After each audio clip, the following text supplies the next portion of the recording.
Oh, we got a thumbs up there from Jake. Here we go with the third episode on the second series of A Podful of Saints +1 with myself, David Tavener, Lee Wood. How you going, everyone? We're good. And Jake Ellacott. Hello, everyone. I hope you're all well. You couldn't care less. No, fantastic as ever, isn't it? Right, since we last chatted on here, St Albans City have had a couple of games. First of all, Mickleover and the FA Cup. Lee, have you seen either of these games in full? Not in full, no. You've seen the highlights? Over to you then, boys. Well, we'll start with Jake, because he's the main man. 1-1 draw with Mickleover. Yeah, I thought it was an entertaining game. Yeah, it was quite good, and I thought Mickleover were actually quite a good-looking side. I thought they looked quite dangerous on the break, actually. Throughout the first half, I was quite concerned with how they played, but they didn't really make many inroads in the end. And I thought, you know, Coloxy's opener, a bit lucky. Obviously, the goalkeeper spilling it, but their equaliser was brilliant, wasn't it? It was about 11, 12 passes in the end. From one end up to the other, and easily tapped home. And I thought, on the balance of play, they probably did actually deserve to take it to penalties in the end. They didn't have many shots at all, but I thought overall, I didn't think they did much wrong, did Mickleover?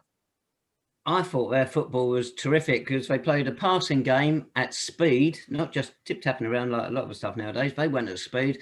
But as you say, they couldn't make any inroads into our defence, which has looked pretty good so far this season, it must be said. And their goal, it was magnificent. It was a brilliant goal. If you do get a chance to see it, and I don't know if the whole of the build-up of a goal are on the highlights, but it is well worth seeing. But a player I particularly liked, I think you're going to agree, was Kemi Agustin, ex-Swansea City and whatnot. You tell a class player, even in a congested area, we got it with David Noble. Even if they've got 2 or 3 opposition players around them, they seem to find time. They've got the touch. They can do the short touch, the short ball, or like Kemi did it, a long ball, and it was weighted to perfection every time, and it was great to watch. Yeah, he really impressed me. I thought he did a really good job in the middle. I mean, he was slightly larger than I expected, but he had no issue at all. Like, he had a perfect turning circle. He didn't have any problems getting past any players. But like you said, he just seemed to create time, didn't he? Even though he was surrounded by City players all the time. And I thought he really impressed, because doing my research before the game, I thought that is it Stuart Bevan, the experienced forward for Mickleover?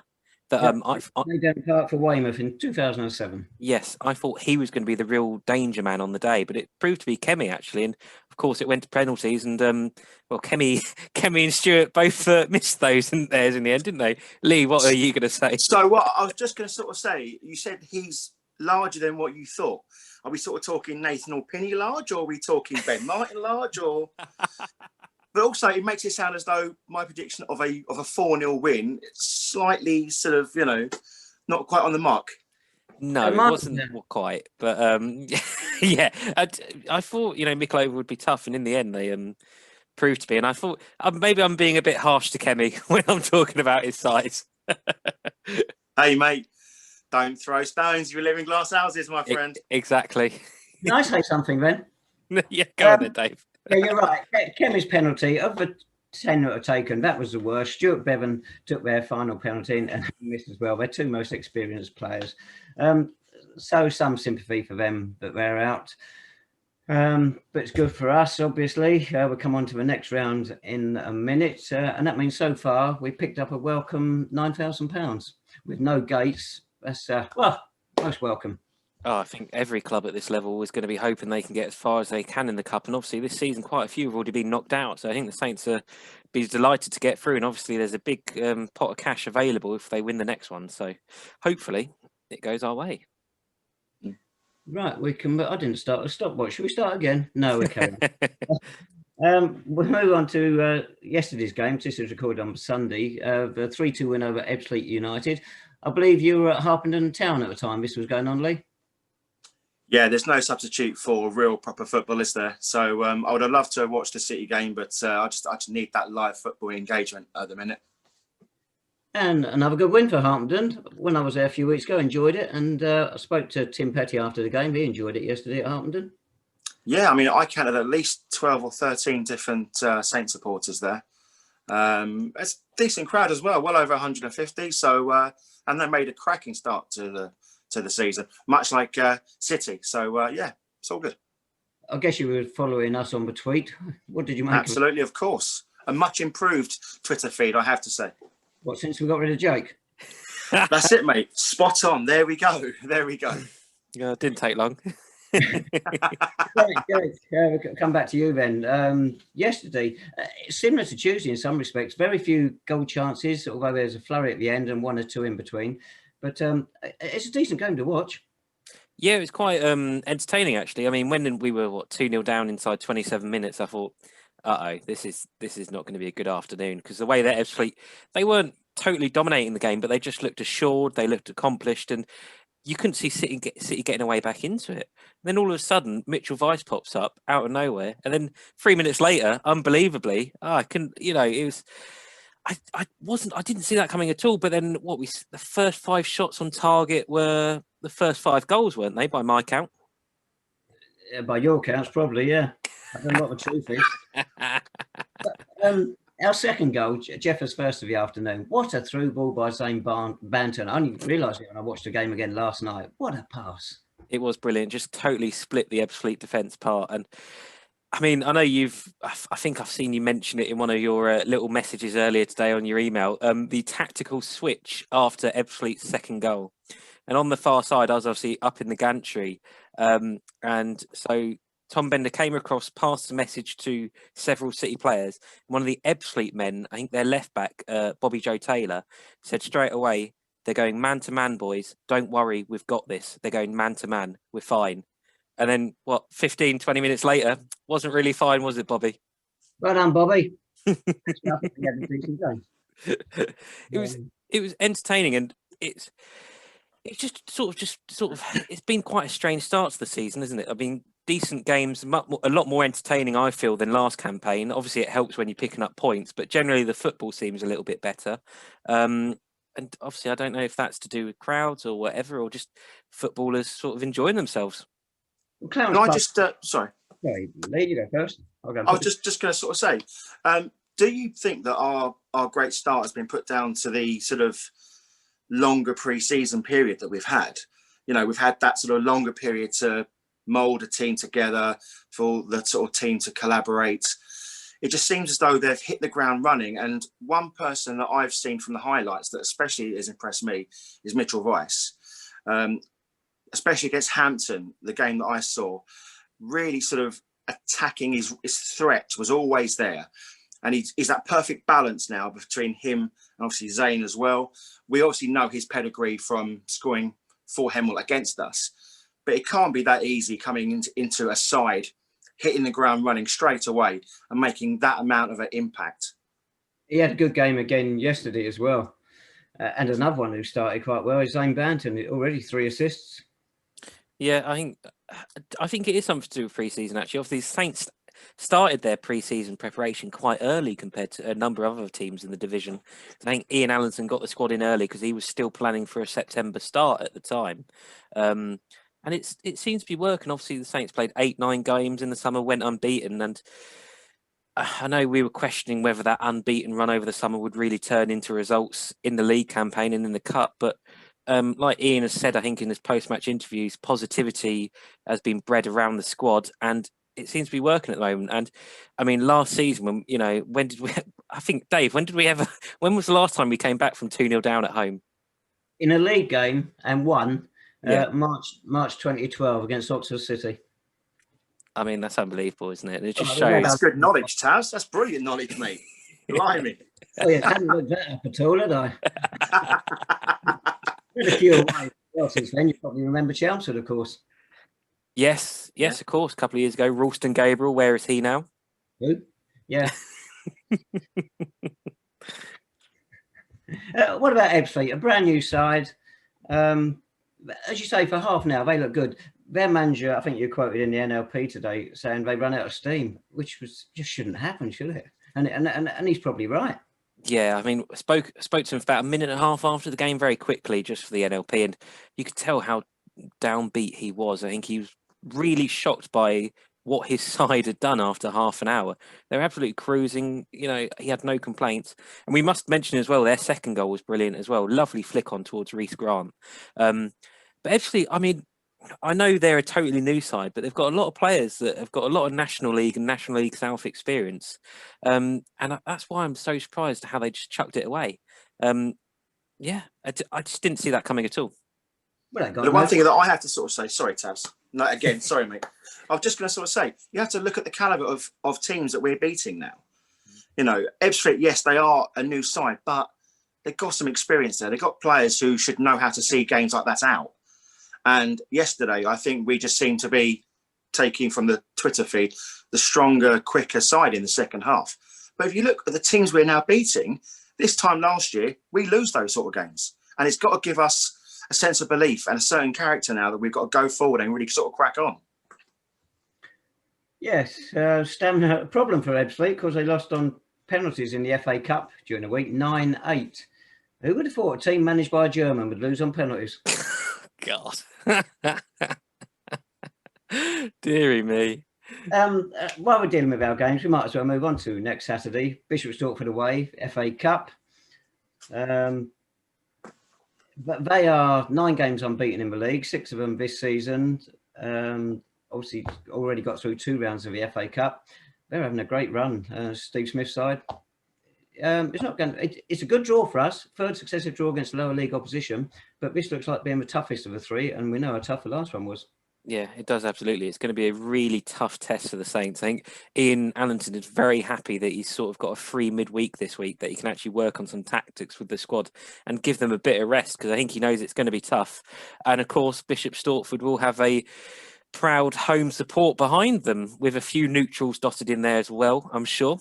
So it's going to be a really tough test for Ian and the squad. Yes, neutrals, no St Albans City supporters. This is the lunacy of the elite title that we've got. We can't take any supporters to Bishop Stortford with us. And so every fan there, as you say, will be some neutrals, will be Bishop Stortford. It's absolutely bizarre, isn't it? When you obviously we're luckily it hasn't impacted upon us so far, but it's just such a strange situation, and it really is just unfathomable that the fact that it cannot be any away fans at such an important FA Cup tie. You and I, Lee, we've got about 5 days to move home to somewhere closer to Bishop Stortford when we're fine. Together?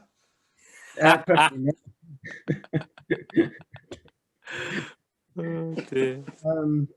They've only got one ex-Saint, Darren Foxley. God, but what an ex-Saint he is. Oh. said with such sincerity as well, Jacob. But I mean, they look like a really good side. They've started the season brilliantly, and I mean, whoever the ex-Saint is or whoever we're going up against, I think the Saints are going to have to be at their best to get through, because we know that Stortford are going to want to win this, and they're going to, especially as it's a local derby as well. It may not be that local, but it's still Hertfordshire, and there's a lot on the line. Well, of course, if we get through, we double what we've won already. Another 9,300 odd be coming our way. But you then get through to the first round. The chances are you'll probably get a conference national side. Is it still called a conference?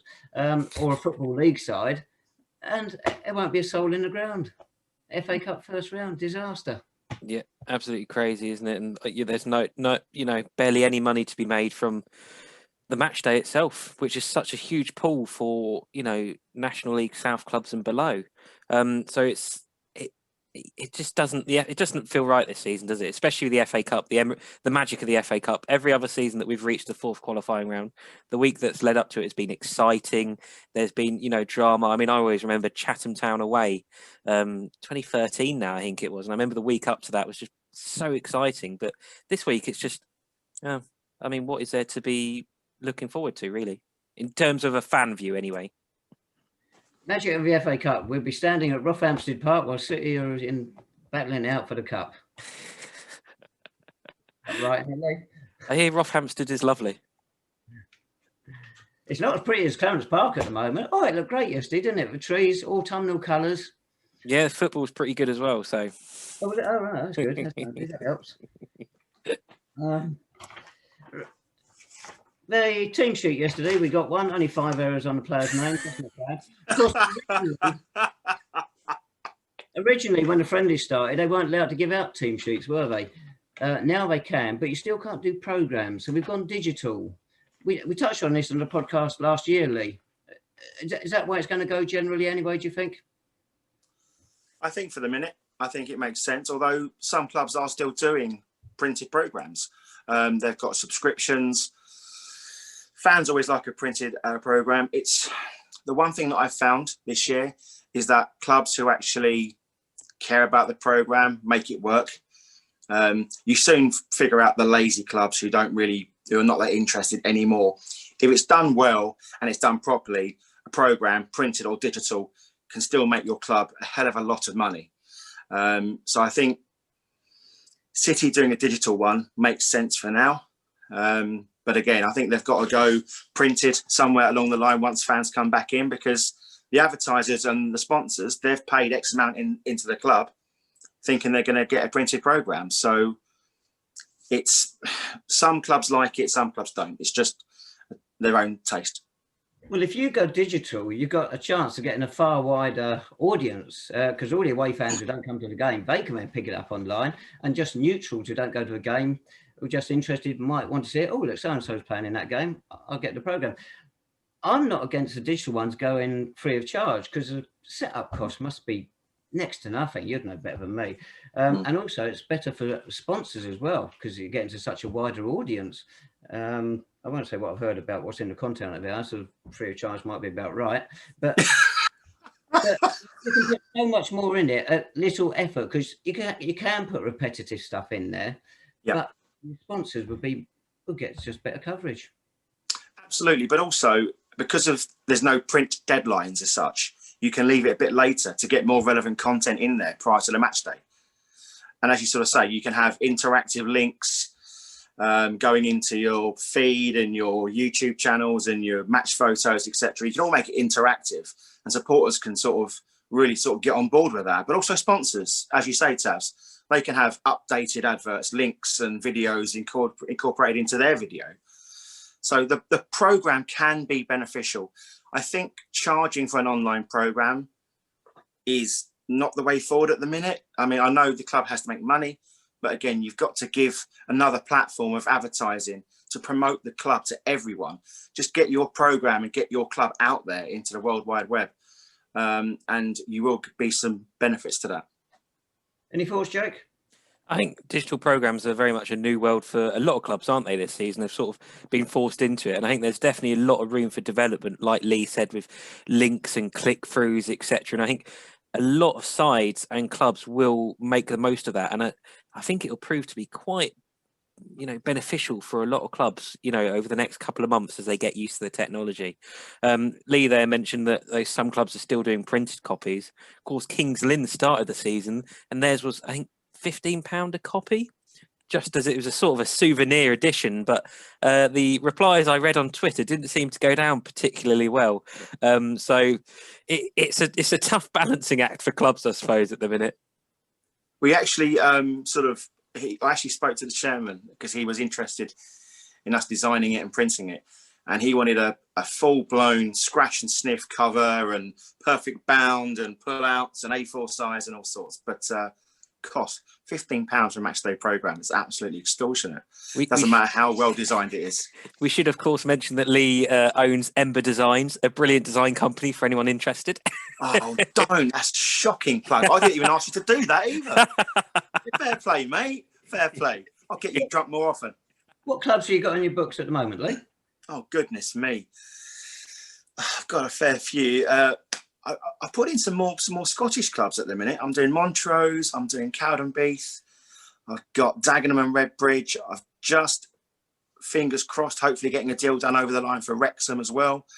Obviously, we do the Gibraltar international programme. We've got a couple of Gibraltar sides in there as well. Goodness me, there's loads of clubs. I've got about 15 on the books at the minute. Hereford. So it's going well, touch wood. Are they all hard copy or digital? Some again, it's a split between the sort of two. The bigger clubs do have a printed subscription, so they'll still print some copies, but on the whole, it's pretty much digital. Yeah, fascinating. Right, should we turn our attention to National League South? What's that? Going on there? We're up to 5th. We're going to get a nosebleed soon. Well, only 3 games gone, 2 wins and a draw. Defence has looked really good. Yesterday, they conceded 2 goals. First time that's happened in a game this season. But the funny thing, the problem seemed to be at the other end of recent games, where the forwards have looked pretty bland. But yesterday, chances came their way and they took them. Yeah, it was a bit of a reversal, wasn't it? And I think it's actually good to see. I know we conceded a couple, but it was good to see the forwards finally getting off the mark. And I thought you saw what Sean Jeffers brings to the side, just that sort of experience in front of a goal that I think is going to be really important this season. As you know, the side last season wasn't filled with goals at all, apart from Joe Echefano. So he's going to really need to step up this season. Of course, Mitchell Weiss, we know, can do it for Kings Langley. So, but as you said, up to 5th with 7 points. I would have bitten your hand off if you'd offered me 7 points to start the season with. Well, at the end of the season. Dear me. I mean, how long last season did it take us to get to 7 points? It was quite a little while. Well, it's the first time since April last year we won 2 successive home league games. Oh, there we go. Clarence Park. Top of the table, Dorking. Not a great surprise, maybe. 3 wins out of 3. No surprise. They've got quite a bit of money going in there now, and I think they'll be one of the challengers, I expect. That's a bold statement there, Jane. Second of the table, we were surprised last week when Hungerford had 6 from 2 games. Now they got 9 from 3, but even they seem to be admitting 9 points closer to safety more than anything else. It's been a brilliant start. I never thought I'd see Hungerford so high up the table. I noticed yesterday they did have quite a serious injury there yesterday, and they ended up finishing about 5:30 in the end. So, but another brilliant win for them, and you know that's the joy of Bullpit Lane. Yeah, they haven't conceded a goal yet. Oh, unbelievable! When do we play them? We've got to break that record from. Well, yeah, okay. We got if we get through in the cup on Saturday, we won't have Oxford in a couple of weeks' time. They're up to 3rd. They're going well. Anyway, shan't get too worried about that lot. Let's look down the bottom. Braintree Town. No, they are in all sorts of trouble. They're in all. I mean, they were a bad team last year, but now they're an absolutely abysmal team. George Bork is going to have to work absolute wonders to get them anywhere near being competitive, let alone getting positive results out of the league. 4-0 yesterday, terrible result. And I think ex-City chairman Lee Harding's really got to put his money where his mouth is now if they've got to get out of this absolute mess. Remember when we went there at the end of last season, as it turned out, and George Bork took off a couple of youth players within half an hour. He gave him a right stripping down on the bench, which everybody could hear, which is probably not the way to do it. Do you know much about their side of the season, Lee? Because obviously you've got some sort of connection there. It's just the fact I know it's a very modest sort of budget that he's got going down there. And I think Lee and George Borg have gone back years, and there's sort of relationship there that they can work together regardless of budget or division or whatever it is. So I think the one thing that Lee Harding will do is give Borgie some time. I don't think he's got a lot of it left, but he will give him some time to get out of it. There's no need to sort of panic just yet. But again, they will always rely on loanees from Colchester, Norwich, Orient, all of that lot. They've got no youth structure as such, but they're going to struggle, I think, big time. They do have 3 former Saints in their side at the minute, or they did start the season with Rodell Gordon, Tariq Morazil, and Jamie Fielding, of course, on loan from Stevenage. Bit of a drop for old Jamie, wasn't it? I mean, he quite impressed me last season on loan, but he's stuck at Braintree at the minute. It's difficult to see them getting out of it at the moment. Right, Jake, you're not allowed to be smug on this one. Bottom but 1, Hemel Hempstead Town. Who? Who? I'm still going. Well, your mates with Alan Mitchell, their press guy. What's he saying about it? I haven't spoke to him yet because I don't want to upset him too much, and I believe he's celebrating West Ham's draw against Tottenham this evening. Rubbish! Give him a ring now, mate. See what happens. Live on the show. Yeah. I mean, it seems to be. I mean, Hemel fans during the summer sort of spoke that they were a little bit concerned. The ones I spoke to, at least, concerned about the appointment of the manager and the players who's brought in from sort of Berkhamsted's level. And doesn't seem to be quite working at the minute. I mean, the second consecutive game 4-1 down. Second consecutive game they seem to concede 3 goals in a very quick spell, and it just. Yeah, I mean, obviously it's going to take time, you know, a new side, but you've got to be very worried for them, haven't you? And I noticed they brought in Dean Snedker in goal on Saturday, but it didn't work. Lee doesn't seem particularly upset about Hemel losing. No interest whatsoever, mate. They get what's coming to them. Hello, boys. You okay? Well, last week they let in 3 in 17 minutes, and they really gave it a go yesterday. 3 in 5 minutes.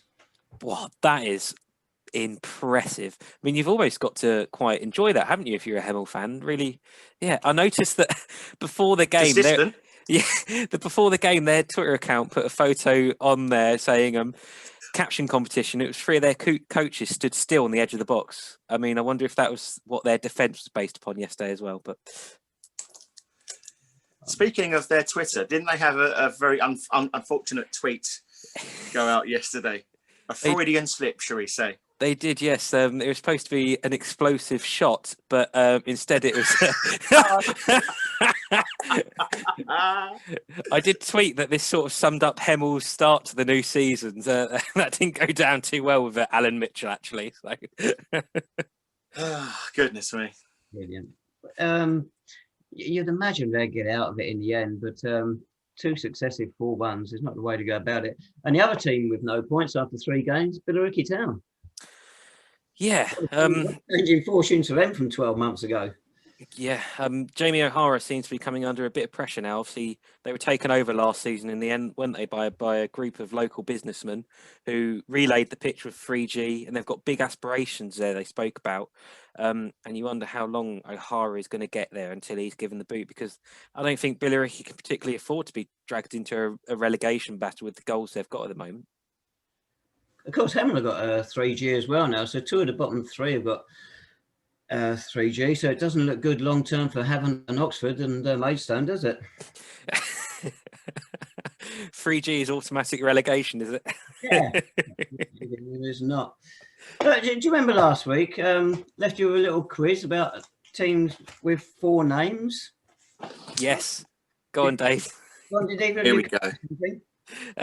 No, I didn't. We got flooded with emails, loads of them. In fact, I've got it here. Duncan MacLeod. It was happier now because this is shorter than it was last year's podcast. Everybody came up with this one, actually. A few people.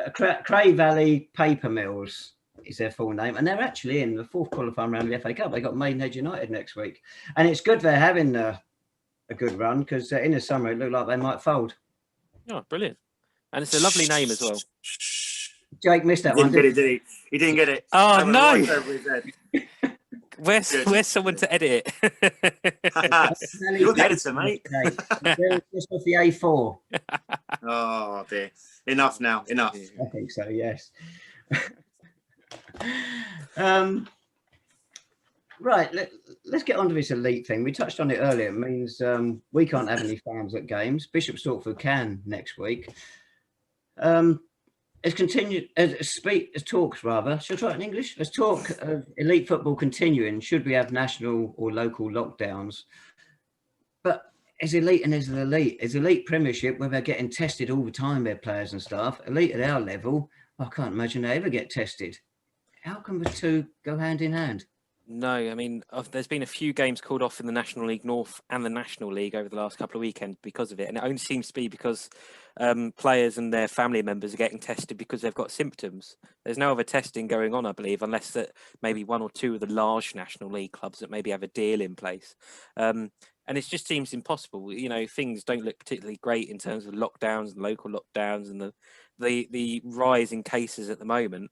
And you have to wonder, given, you know, a month's time, where are we going to be? And is it going to be feasible that we can play?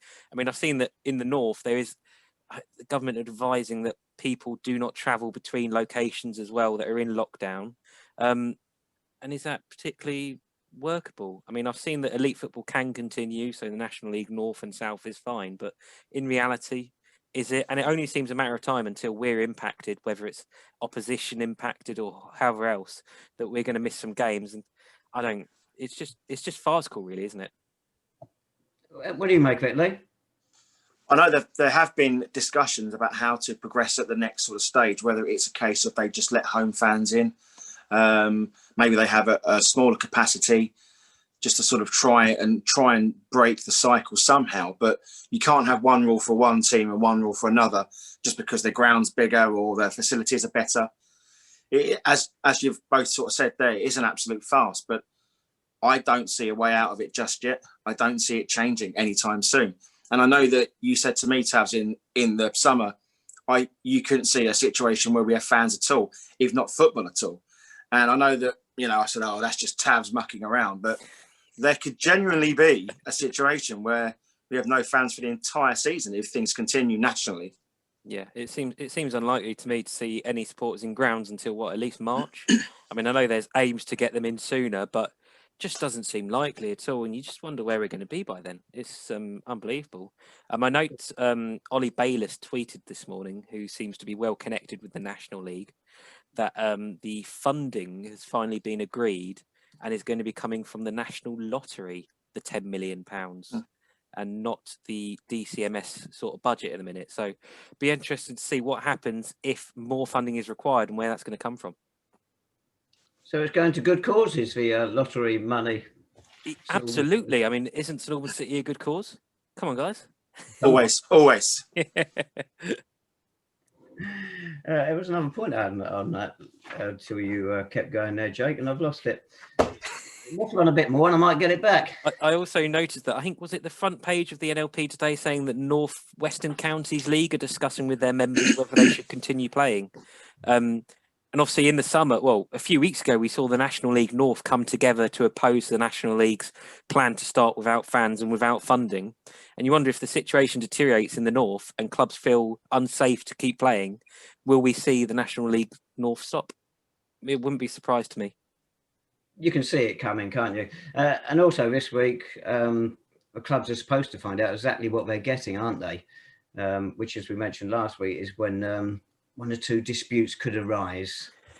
Yeah, I think it's going to be a very messy couple of weeks for the National League, particularly within the North and South. I don't see it going well. Lee, I know you've got, again, a few National League connections. What do you think?